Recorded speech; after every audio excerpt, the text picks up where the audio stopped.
a if you bring franchise. in the rosters that we have in positional coaches and offense and defense, they should be developing motherfuckers. So you would want to draft high and develop them between the coaching staff we have. Now, if you're sitting there, if somebody's sitting there arguing against our coaching staff not being able to develop players, then maybe you should have that talk with Josh because he's the one that brought him here.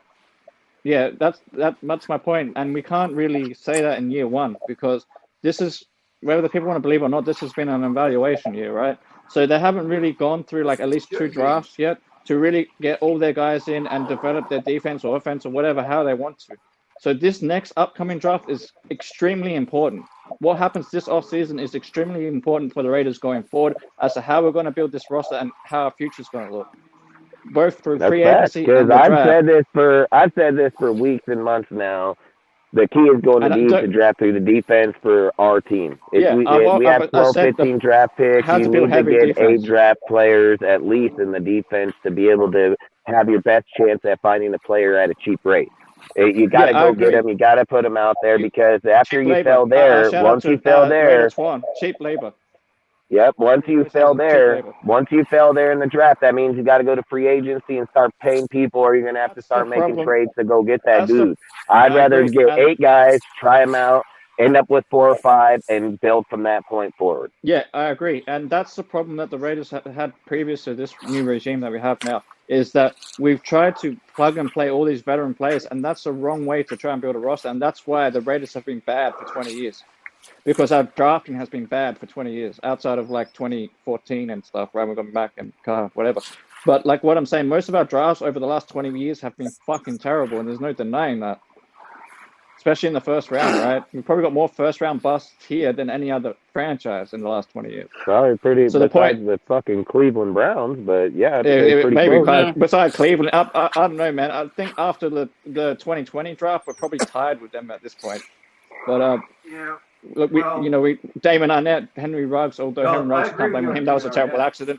Fucking Alex Leatherwood, all that. Alex Leatherwood was a fucking bust, bro. Yeah, I'll say it again, man. I just wish the Raiders, and I hope this is what they do in the offseason.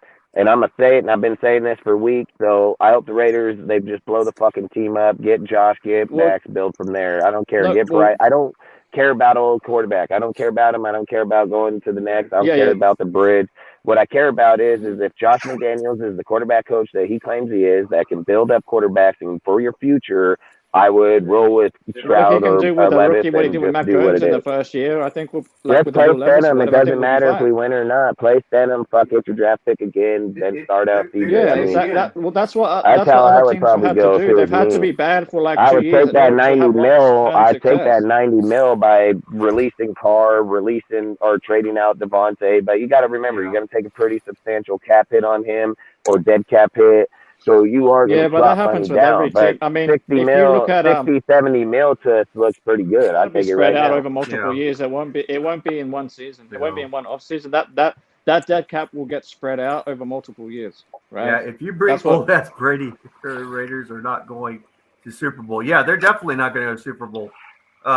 He couldn't do it with Tampa. Tampa has more than we do now, and you could go in the draft and it'll still not be. Dude, I'll just make it like this. I wouldn't even, if I was gonna go veteran quarterback, it's got to be Aaron Rodgers over Brady, in my opinion. Oh yeah, it'd be Aaron Rodgers got better arm, more mobility. He can see the lines, and the guy want to say system. Rodgers gonna throw that bitch down there and dot it on him, motherfucker. I don't disagree about Rodgers being the better option, but the point is that I don't think we can afford Rodgers. Hold up, we can't afford to pay a guy like Rodgers and still build the team. Yeah, but you just said a second ago, well, a few minutes ago, why won't he restructure, take, sign, and trade over? Well, I mean, people do it all the time.